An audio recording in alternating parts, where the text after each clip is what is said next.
This is a clean-cut video of what the base model Mac Mini can do. I'm about to stress test the shit out of this. I've been mortified, fortified, feeling like a Mordecai. I ain't regular, feel like Jordan wearing 45. Traumatized, victimized, things some of my die. Knock you off a base. To be honest, I'm not sure why I brought the Mac Mini here, guys.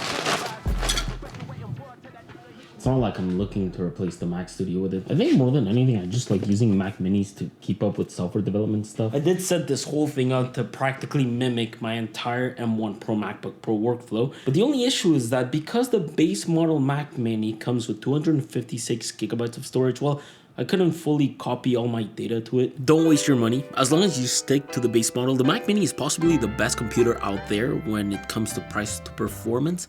I don't think spending $400 for a 1TB upgrade is worth it, especially when you can just get a 1TB NVMe and an M.2 enclosure for way less. You guys are gonna find me stupid, but I took my M.2 from my PS5 just to prove a point.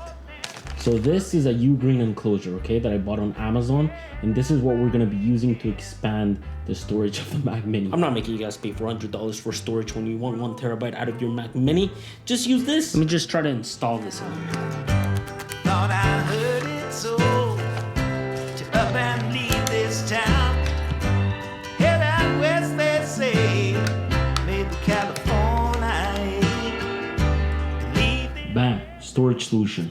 All done. The size of this is just absolutely insane. I think we've heard it enough these past few weeks, and we've heard enough complaints about the power button.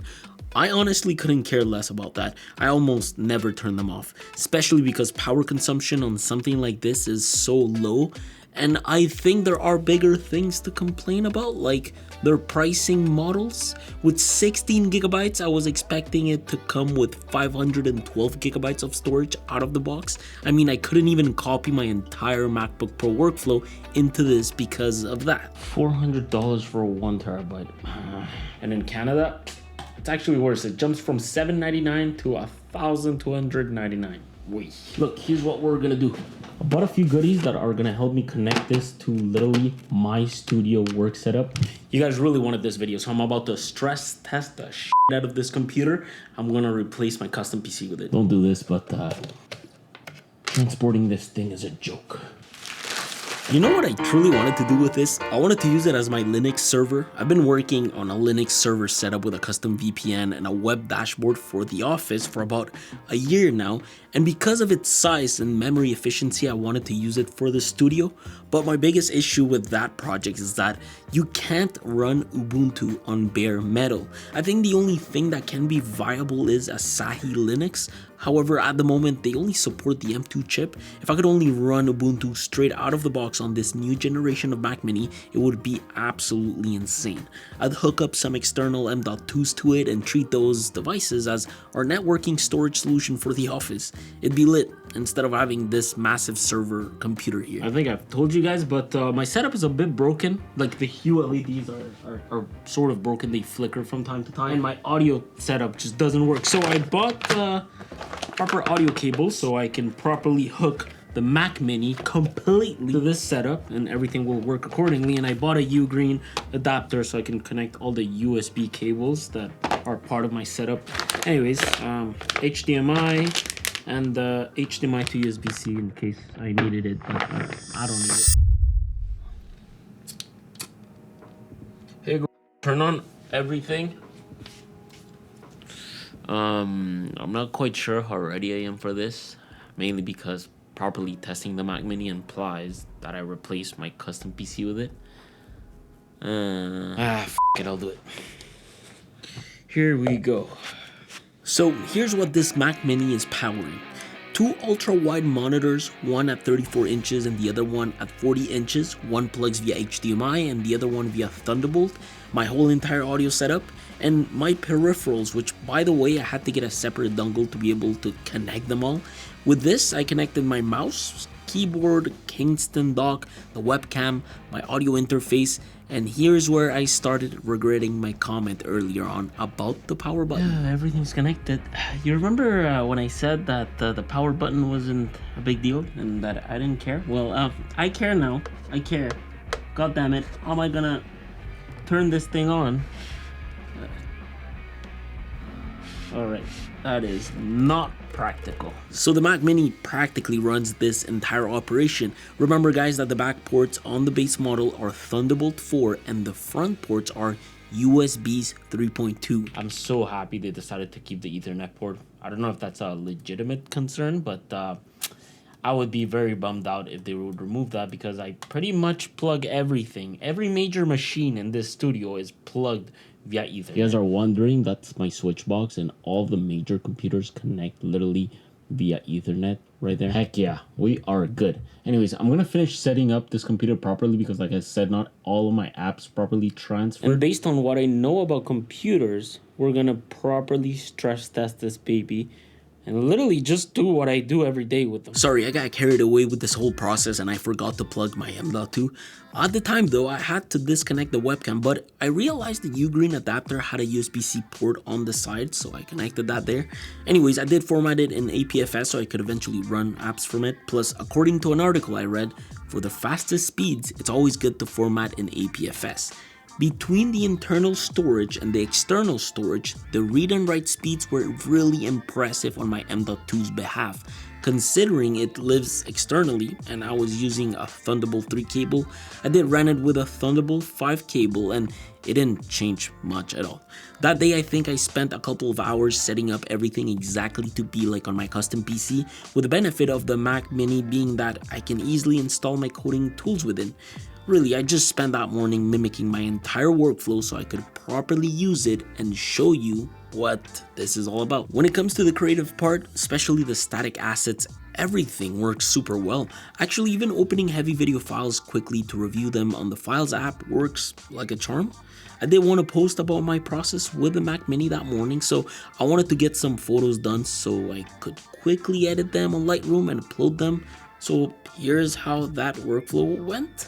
The Mac Mini with an external SD card adapter recognizes SD cards super quickly. The importing process is a bit slower than on my custom PC. Note that I am importing these to my server. However, once everything was imported and ready to go, this edited pictures on the fly extremely well. Opening these on Photoshop to do small tweaks is absolutely no problem. Photoshop performance for the most part flows extremely nicely, regardless of whatever apps you have open. And exporting my work, well, is way faster than importing it. Really, in terms of like photos and just making sure I can post on social media, all the static images that I usually post, taking pictures, edit them, all that, it hasn't changed one bit, to be honest. The thing that I'm excited about is to see how DaVinci will perform on our freaking complex timelines that we edit on these freaking $5,000 machines. That I'm excited about. But before jumping into that, because everything's already set up for me, I do want to dive a bit into the coding aspect. So the very first thing I wanted to do was to clone my iOS Rick and Morty project tutorial. Opening Xcode really takes like 2 seconds. What's really interesting is how long it takes to open my Rick and Morty tutorial project, build it, run it, and deploy it to the emulator for the first time without any preloaded cache files.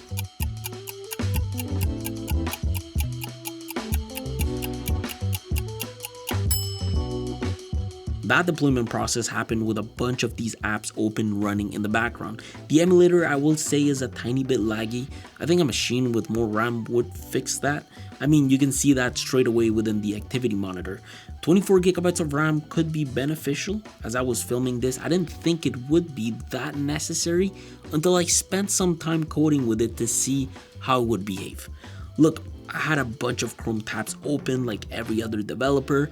I was following my Rick and Morty tutorial using both monitors, and eventually throughout my coding session I realized that things such as jumping into functions, using IntelliSense, which just works like a charm, finding files across my entire project, just writing code in general, the whole experience was just so smooth. And the only reason RAM was suffering was simply because of my emulator and Chrome. It's always Chrome.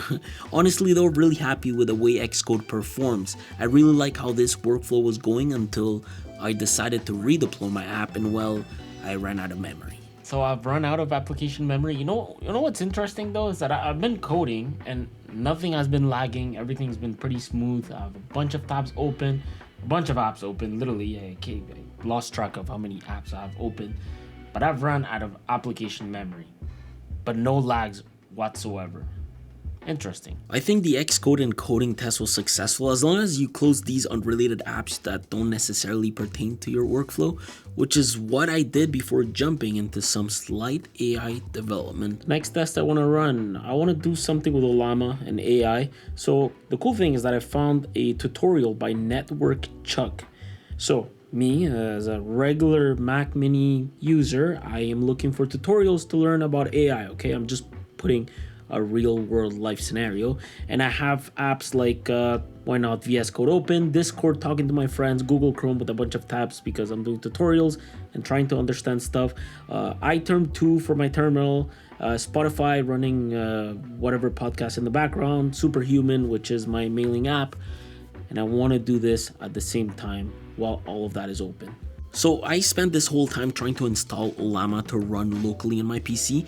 This is like if ChatGPT lived on your own device, by the way. Of course, throughout this, I noticed how the GPU gets used at 100%, but I also noticed how cool the Mac Mini just stays. I think surface-wise, it was running at around 33 degrees tops, and at this point, I hadn't seen fans go past 1,000 RPMs. Where things take it up a notch is when I started using Docker for this AI project. Docker can be very resource intensive. I mean, it's normal, which is why I actually had to start moving my development projects into the external SSD to make some space. All this so I could start running Open Web UI locally and run some LLMs of the Mac Mini. Memory pressure reacts to it a lot, and the more I ran complex models, the more it reacted to it. And you could see how much the CPU temperature started to increase. Anyways, I kept pushing the Mac Mini by downloading Stable Diffusion to create AI images. Okay, finally, after a few tries of, even after you follow tutorials, things break and you have to sort of figure out how to make things work anyways. I want to use Stable Diffusion to generate an image. So let's generate the same image this guy's using in the tutorial. Let's do Adam Sandler riding a donkey in a desert. I just want to see if it's gonna work and what's going to happen in terms of performance, temperature, everything. Pause. All right, let's try this. Generate. GPU is going crazy. CPU temps are going slightly up, not too much. Memory pressure is going up. 14 gigabytes. Well, that's pretty cool. Yeah, that's pretty awesome. Oh, let's try something else. Ferrari 812 being driven by a donkey. Let's try that. Generate. Let's see how long it takes. Oh, this stuff's pretty quick.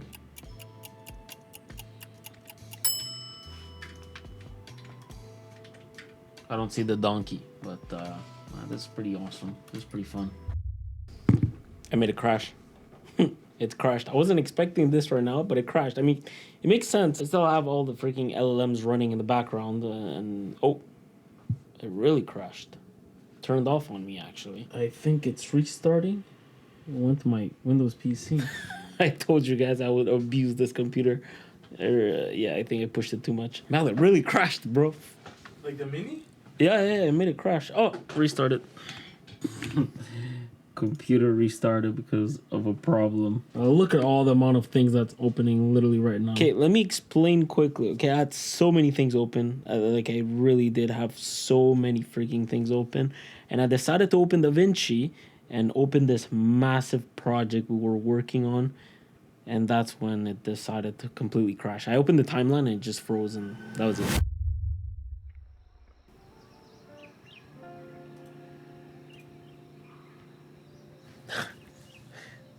Morning.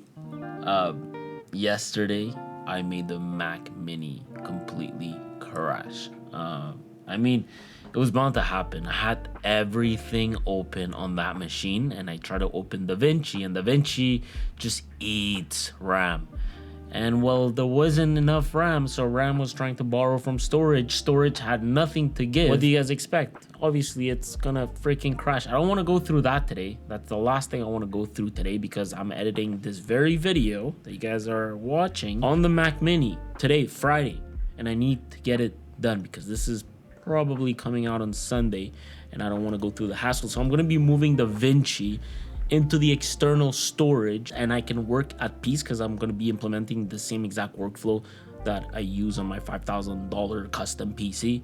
I'm not gonna lie to you, yesterday I tried to do a demo and we tried and I filmed it, but it was lagging and I feel like I wasn't properly showcasing the performance of it because storage is just full. So I'm gonna just be moving apps into the external storage and run them from there. If you guys really want to follow along, the first thing you should do is open disk utility. Make sure your volume is formatted to APFS.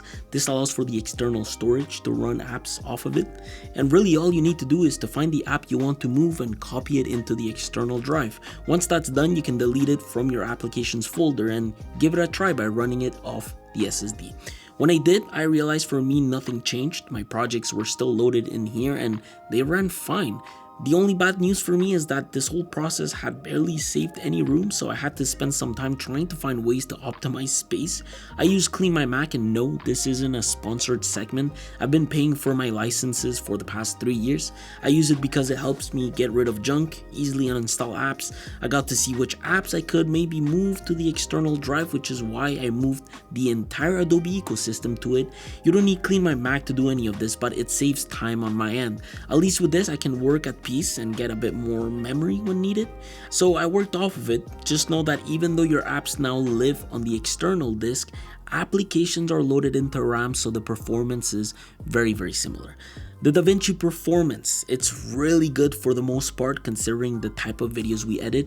Spikes can happen in RAM every so often if you are editing too quickly, importing footage into the timelines, or even just changing tabs frequently. Color grading was never the problem, or at least not in my experience. Transferring like 30 gigabytes or more into the computer was fairly quick. I think connecting the dock straight into the Thunderbolt port in the back though would make it better. And also, dragging all those new clips into the project from the NAS is super quick.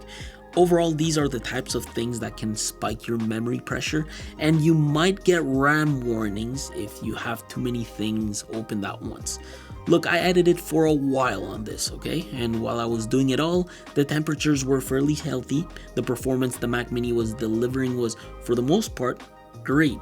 If I was doing anything too crazy, this is what memory pressure would look like. And thankfully, we were really good on storage. Like I'm editing on the Mac. Open it? Oh, you're doing everything on the Mac. Yeah. Okay, so everything's gonna be unlinked. Yeah, that's what I want to see because of the paths. Yeah, it's unlinked. Wait, let's Oh. open. Yeah. So there's this one thing that really ruins it for us. Because we use a DaVinci server and all of our footage lives on that external server, as soon as we work on a Mac, we have to relink everything because the paths on macOS are just sort of different.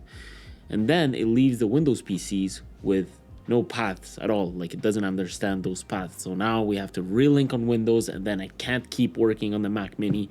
So I can't have that sort of workflow, which is kind of annoying. Now Jan just got into the office, so I'm just gonna let him edit on that, and I'm gonna go back to the custom PC to edit the end of the Mac Mini video. However, I will export it on the Mac Mini and I'll show you those results. And also, I want to talk a bit about gaming because I did some of it last night. You see, last night I decided to install some emulators, and I also realized I somehow lost my Xbox controller. Usually I have an Xbox controller laying around. Look, what I want to do is I want to install some emulators and just give it a try on the Mac Mini and see how they run. Just check temperatures and stuff, because I'm still amazed at the fact that this thing does not feel hot at all. So eventually Jan got us a controller. I wish they made them like this back then when I used to game a lot. Look, after going through the RetroArch installation, configuring some directories, and connecting the controllers, I had some ROMs I could load into the Mac Mini and play with. I tried Super Smash Bros. I tried Star Wars as well. This is pretty sick. The games run pretty well. The one game I do want to play is FIFA Street for GameCube. I used to play that game so much. Right now, I've installed a Game Boy 1989 and I have Mario and Yoshi. I'm literally Oh waiting. my god, Nintendo 64. Bro, it's crazy. Dude, what a flash. Dude, we used to play Link. Zelda, sorry. Zelda, yeah, Zelda Oh, was man. freaking crazy. Yo, what? Holy crap. No! Holy. We did give Vice City a try. Wow, I did miss this game. I used to play this on my PSP so much back then. This was running off the PSP emulator I also installed. Look, to be honest, a lot of my childhood was spent playing FIFA Street. That's a game I really missed. As I was playing games though, temperatures never really went above like 58 degrees. Performance on AC Top just made sense. Storage and RAM weren't suffering. Overall, emulation on this is really good, but I believe it gets laggy when trying to play Xbox and PS2 games. So that's Mac Mini for me. I think I'm gonna keep it there, to be honest. I really like it there. If I ever want to use it, I can use it, just connect the cables in the back and that's pretty much it. But I think I'm gonna be playing some games on it because that's really cool. Very nostalgic. Look, my final verdict is I think the 256 gigabyte version is worth it if you get an external drive. If you don't want to get an external drive, then you definitely need some more storage. Memory wise, 16 gigabytes will fly with most things. 24 gigabytes is like the sweet spot if you want to spend that extra money. It's just very expensive. The Apple tax for memory, it's absolutely incredible. But 24 gigabytes can definitely be worth it. 16, again, it's enough. 256 gigabytes of storage, not enough in my opinion. But I hope that this gives you an idea of what happens when you add an external drive and how RAM acts up and how the whole workflow that I showed you guys pretty much behaves. Other than that, that's all I wanted to say. I hope you guys like this video. If it really helps you, just give it a like, subscribe to the channel. I'll do more of these like real world scenarios. That's how I like reviewing stuff. I don't like benchmarks and numbers because they never really show things, you know, like how does something behave. I will see you guys next Sunday. Take care.